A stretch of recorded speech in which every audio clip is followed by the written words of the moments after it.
Yeah, pretty down in the dumps. Not easy to pick yourself up after a game like that.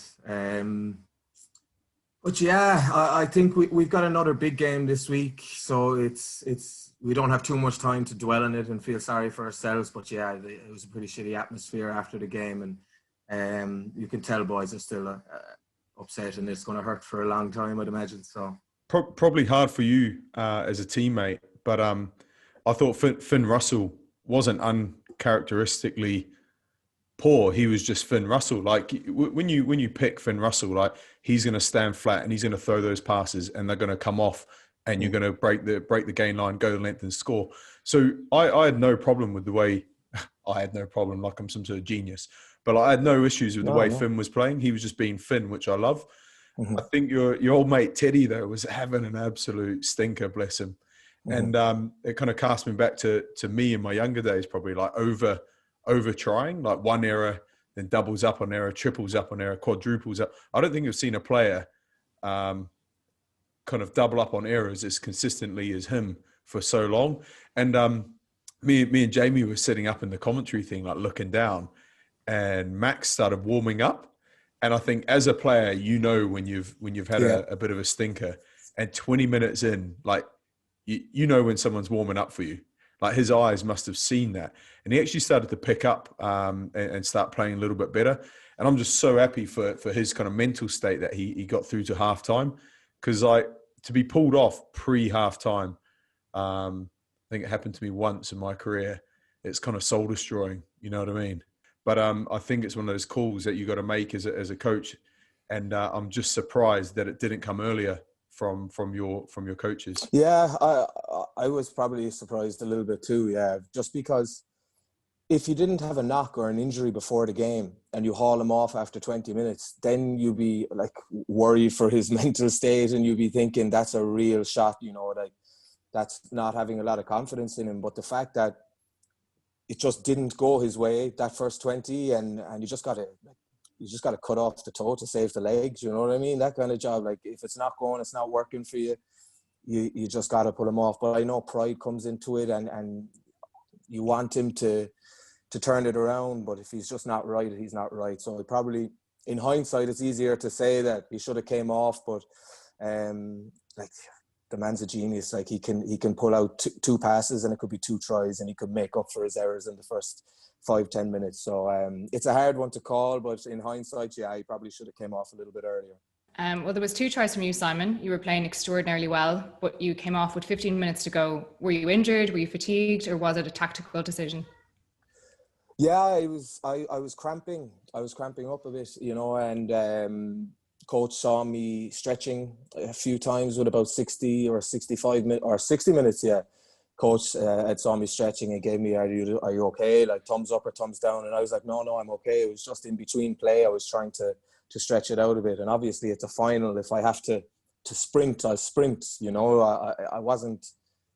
didn't want to come off for cramp. I felt like I could go again and get a third. I was feeling confident. When you're in a good groove or in that mood, I suppose, which is quite unfortunate. But Kirtley's world class, and he's such an asset to have in our team. So bringing him off the bench isn't a loss in any way, shape, or form. It's just I would have preferred to have maybe shifted to the wing or him to come on at 12 or to have gotten a few minutes playing together in the final.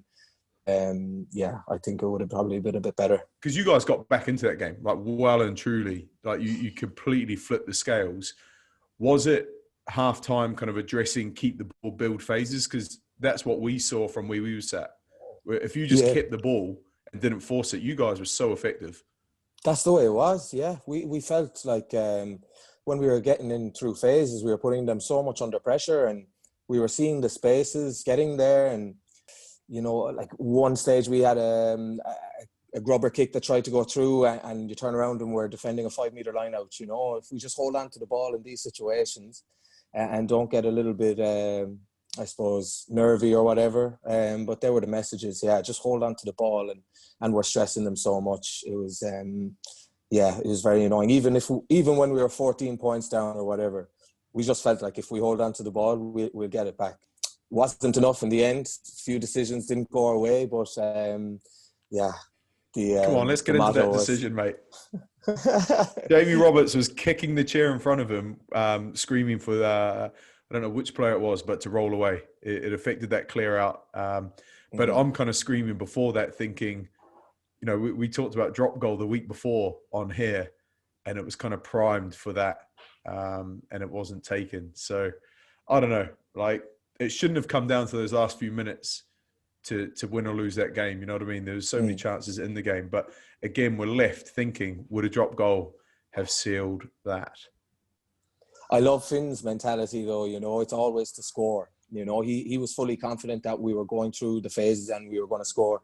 And looking back on the video, it's even worse because the amount of space Louis Depichot had on the outside. If we get the pass off a 9, but you know, when you're that close, as you know yourself, being a forward, getting that extra inch over, you feel like you can. I'm not letting that go. I'm like, the Exactly. backs muck this up. Every time it comes out of here, the ball gets past 5 meters backwards, then another 5 minutes, you like lose 10 meters, and the backs always muck it up. They always muck it up. So there's a massive trust issue there. Yeah, I know. And one pass goes and we run one in on the edge.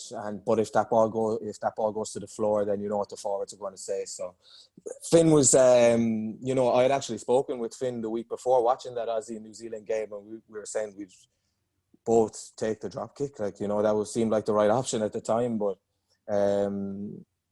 Yeah, we just thought we were going to score, and it's hard. It's a hard one. If we miss that drop kick, we reckon, you know, that's probably game. You know, and you have 2 pros. Then you either get a penalty from ensuing the pressure, or you score a try. So it's kind of 2 versus 1. And I know he's in a good position to take the kick, but you back Finn all day with his decision to keep playing and get either a penalty or a try. So. As again, hindsight, you know, it's easier to say now, but I wish I was on the pitch. I probably would have slotted back into the pocket. What did you both make of the exchange between Nigel Owens and his TMO at the end? Yeah, it was a bit strange. I was off the pitch, so I wasn't in the earshot of what was being said and things like that. But I think it was probably a few decisions earlier that went against us that probably upset the forwards and the team a bit more. Like, Nigel's one of the best referees around, and he's amazing, and he has 2 touch judges as well, and he has a TMO to help him. Doesn't fall on Nigel's lap, but there was a maul we had with 5 meters out, and it's even harder to look at now. But the forwards they're scoring a try with 4 minutes left, or I don't know his name, but the baldy guy for Exeter.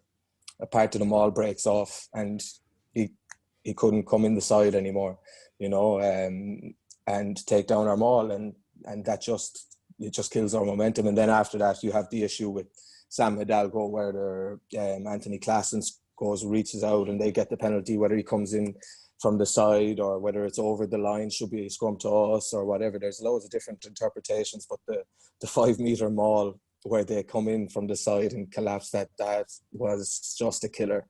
And it's the difference, you know, it's the difference between us having a star in our jersey or them having a star in their jersey. We just very disappointed by that. But we're not saying it's Nigel. There's plenty of eyes there. There's 2 touch judges, Nigel and a TMO. So that was very, very disappointing, yeah.